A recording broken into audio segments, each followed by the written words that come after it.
दोस्तों, इस वक्त कुदरत का ऐसा करिश्मा जाहिर हुआ जो पूरी दुनिया ने देखा। फिरौन की लाश से 3000 साल बाद आवाज आने लगी, जिसको देखकर वहां पर मौजूद लोगों में खौफ और हरास पैदा हो गया। लोग अल्लाहू अकबर के नारे लगाते हुए वहां से भाग निकले। इस वीडियो ने पूरी दुनिया में तहलका मचा कर रख दिया। फिरौन ने कौन सी जुबान में ये अल्फाज कहे जिसने पूरी दुनिया को हैरत में मुब्तला कर रखा है।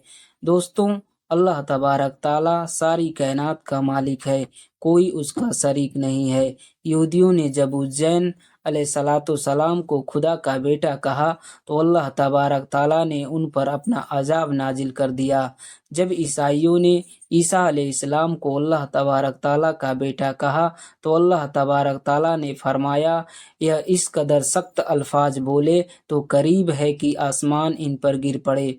कल कयामत को अल्लाह तबारक ताला हर उस इंसान को माफ कर देगा सिवाय उसके जिसने उसकी जात के साथ शिर्क किया होगा। दोस्तों, दुनिया में 4 बादशाह ऐसे हैं जिन्होंने खुदाई का दावा किया। इनमें नमरूद, सद्दाद, वक्त नजर और फिरौन भी शामिल हैं। अल्लाह तबारक ताला ने फिर इनके साथ क्या किया कि पूरी दुनिया या लोग इबरत का निशान बन गए। दोस्तों, चंद मुद्दत पहले की बात है कि दुनिया का कोई भी इंसान यह नहीं जानता था कि खुदाई का दावा करने वाले फिरौन की लाश का क्या हुआ और उसकी वाकया कहाँ पेश आई। अल्लाह तबारक ताला की किताबों तौरात, इंजील और कुरान में भी इस बात का जिक्र तफसील से मिलता है, मगर यहूदियों ने कुरान पाक को मानने से इनकार कर दिया और उसके बाद फिरौन मूसा का पीछा करता हुआ पानी में गर्क होकर अपनी फौज समेत तबाह और बर्बाद हो गया, जबकि पानी ने अल्लाह तबारक ताला के हुक्म से मूसा अलैहिस्सलाम कि उनकी कौम को गुजरने का रास्ता दिया। उसके बाद फिर फिरौन के साथ क्या हुआ, इस बारे में दुनिया की तमाम किताबों की हत्ता की तौरात, इंजिल में भी इसके बारे में कोई जिक्र नहीं मिलता, जबकि कुरान पाक में इसके बारे में एक अजीब सी बात कही गई है जिसने पूरी दुनिया को हिला कर रख दिया। कुरान मस्जिद की इस आयत पर आज तक किसी ने गौर और फिक्र नहीं किया। खुद मुसलमान भी इस आयत को पढ़ के आगे गुजर जाते हैं, यह समझते नहीं बगैर की आयत का इशारा किस की जानिब है। अल्लाह तबारक ताला क्या फरमाना चाहता है। अल्लाह तबारक ताला ने सूरत यूनुस में इस बात का जिक्र किया, बस हमने तेरे जिस्म को समुंदर से निकाल कर महफूज कर लिया ताकि बाद में आने वाले लोगों के लिए तुम इबरत का निशान बन जाओ। दोस्तों, फिरौन का वाकया को गुजरे हुए 3000 साल हो चुके हैं। 3000 साल पहले तक फिरौन की लाश समुंदर में रही। इसके बाद अल्लाह तबारक ताला ने दुनिया वालों को दिखाने के लिए कि मेरा कुरान मजीद सच्चा है, मेरे नबी का फरमान सच्चा है कि फिरौन की लाश को समुंदर से बाहर निकाल फेंका।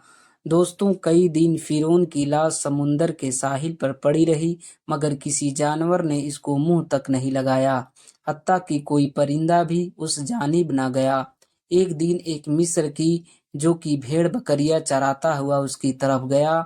उसे पता चला तो उसने यह खबर मिस्र के वजीर तक पहुंचाई, हत्ता कि उसकी लाश को दरबार में लाया गया। फिर दूसरे फिरौन ने उसकी लाश पर मसाले लगाकर उन्हें हन्नत कर लिया। चुनांचे उसकी लाश को एक ताबूत में बंद कर दिया गया। जब उसको हनत कर किया जा रहा था तो उससे एक गलती हुई, क्योंकि फिरौन समुंदर में गर्क होकर मरा था, लिहाजा उसके जिस्म पर नमक की एक तह जम गई थी, तो ऐसे ही रहने दी, हत्ता कि इसी तरह हनू कर दिया। दोस्तों, बाद में वक्त गुजरता रहा, कई लोगों की बादशाहत रही, जमीनों आसमान में कई इंकलाब देखे, लेकिन गिर्द के नीचे हर चीज छुप गई। फिरौन के महल तबाह और बर्बाद हो गए। हर हर खंडारे रेत की कुछ भी नजर ना आता। इनका जिक्र अब किताबों में होने लगा। एक बादशाह ऐसा भी था जिसने खुदाई का दावा किया, फिर अल्लाह तबारक ताला ने उसे और उसकी फौज को समुंदर में गर्क कर दिया। किताबों में यह भी मिलता تھا کہ وہ اپنے امیر لوگوں کی لاشوں کو ہنت کر لیتے۔ وقت گزرتا رہا حتیٰ کہ 2000 سال کا عرصہ ہو گیا۔ پھر اللہ تبارک تعالیٰ نے اپنے بہت ہی پیارے نبی حضرت محمد صلی اللہ علیہ وسلم کو دنیا میں بھیجا۔ آپ مکہ سے ہجرت کر کے مدینہ گئے تو مدینہ کے یہودیوں نے آپ کو تنگ کرنا شروع کر دیا۔ وہ کبھی یوسف علیہ السلام کے بارے میں پوچھتے تو کبھی موسیٰ علیہ السلام کے بارے میں پوچھتے۔ پھر اللہ تبارک تعالیٰ نے ان کی زبانوں کو بند کرنے کے لیے فرمایا کہ ہم نے ایک مدت تک کے لیے اس کی لاش کو محفوظ کر کے رکھا ہے۔ یہودی مذاق اڑاتے کہ خدائی کا دعویٰ کرنے والے کی لاش کس جگہ محفوظ ہے، کس طرح اللہ تبارک تعالیٰ نے اسے عبرت کا نشان بنایا۔ دوستوں، 1970 میں احمد، جو کہ مصر کا ایک بہت بڑا چور تھا، وہ زمین میں دبے ہوئے فرعون کے محل تک پہنچنے میں کامیاب ہو گیا۔ وہ حنت شدہ راستوں تک بھی جا پہنچا۔ احمد ان محلوں سے قیمتی چیزوں کو چوری کر کے دوسرے ملکوں میں فروخت کرتا تھا۔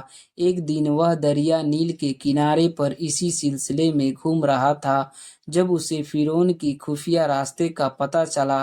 وہ چیزوں کو وہاں سے نکال ہی رہا تھا کہ مقامی لوگوں نے اس بات کا پتہ چلا کہ چنانچہ اسے پکڑ کر پولیس کے حوالے کر دیا۔ اس کے بعد مصری حکومت نے کہا کہ کھدائی شروع کر دی۔ انہیں وہاں سے بے شمار قیمتی چیزیں ملی۔ اس کے علاوہ بے شمار ہنو شدہ لاشیں ملی، ان میں فرعون کی لاش بھی شامل ہے۔ ان تمام ممیوں کو وہاں سے لے کر چلے گئے، جو کہ مصر کا دارالحکومت ہے۔ دوستو، یورپ کے ماہرین نے ان پر تحقیق کرنا شروع کر دی۔ جب تمام حنت شدہ ممیوں کی تحقیق مکمل ہو گئی تو ایک ممی پر وہ حیران اور پریشان ہو گئے، کیونکہ اس ممی پر نمک یات کی ایک موٹی پرت جمی ہوئی تھی۔ کسی نے کہنا شروع کر دیا کہ وہ وہی فرعون ہے جس کو اللہ تبارک تعالیٰ نے سمندر میں غرق کیا تھا۔ پھر اللہ تبارک تعالیٰ نے اس کی لاش کو سمندر سے باہر پھینکا۔ فرعون کی ممی پر سالٹ کی تہ جمی ہوئی تھی۔ دوستوں، کچھ وقت گزرنے کے بعد فرعون کی ممی خراب ہونے لگی تو اس وقت کے مصری حکومت نے فرانس کی حکومت سے درخواست کی کہ فرعون کی ممی کو خراب ہونے سے بچایا جائے، اس پر تحقیق کی جائے کہ فرعون کی موت کس طرح سے ہوئی۔ چنانچہ مصری حکومت اور فرانس کی حکومت نے مل کر فرعون کی لاش کو مصر میں لے جانے کا انتظام کیا۔ فرانس نے فرعون کی لاش کو بہترین پروٹوکول دیا۔ فوجی دوستوں نے فرعون کی ممی کو سلامی پیش کی گئی، ایک بادشاہ کی طرح اس کا استقبال کیا گیا، حتیٰ کہ فرانس کا صدر خود استقبال کرنے کے لیے پہنچ گیا۔ چنانچہ فرانس کے بہترین ماہرین نے فرعون کی ممی پر تحقیق شروع کر دی۔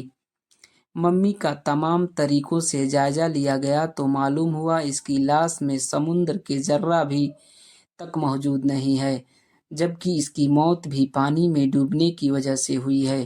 دوستوں، اسے اس بات کا پتہ چلا کہ اس ممی کا ذکر مسلمانوں کی کتاب قرآن مجید میں بھی ہے۔ مصر ایک اسلامی ملک ہے، لہٰذا مجھے وہاں سے کوئی ایسا راز ملے گا جس کی وجہ سے تحقیق میں مدد ملے گی۔ چنانچہ یہ انگریز سائنسدان مصر پہنچ گیا۔ وہاں پر اس کی ملاقات ایک مسلمان مصری سائنسدان سے ہوئی۔ چنانچہ اس مسلمان سائنسدان نے اسے سورۃ یونس کی وہ آیت سنائی جس نے فرمایا گیا ہے، جب فرعون نے موسیٰ علیہ السلام کا پیچھا کیا تو اس کے ساتھ کیا ہوا۔ دوستوں، اللہ تبارک تعالیٰ نے کس طرح اس کی لاش کو محفوظ کیا تاکہ بعد میں آنے والے لوگوں کے لیے یہ عبرت کا نشان بن سکے۔ انگریز سائنسدان کو اپنی تمام باتوں کا جواب مل گیا کہ یہ کس طرح سے فرعون کی ممی کو حنت کیا گیا، کس طرح سے اس کا تابوت ملا، کس طرح اللہ تبارک تعالیٰ نے اس کو محفوظ کر کے رکھا۔ چنانچہ قرآن مجید کی یہ آیت سن کر وہ انگریز سائنسدان کلمہ پڑھ کر مسلمان ہو گیا۔ اللہ تبارک تعالیٰ نے فرعون کی لاشوں کو دنیا کے سامنے محفوظ کر کے رکھ دیا۔ یہ اللہ تبارک تعالیٰ کا بہت بڑا معجزہ ہے۔ फिरौन की मम्मी को देखकर उन तमाम लोगों को उनके सवालात के जवाब मिल गए। जो इंसान मरने के बाद उठने पर यकीन नहीं रखते, अल्लाह तबारक ताला चाहे तो फिरौन की मम्मी को महफूज रख सकता था।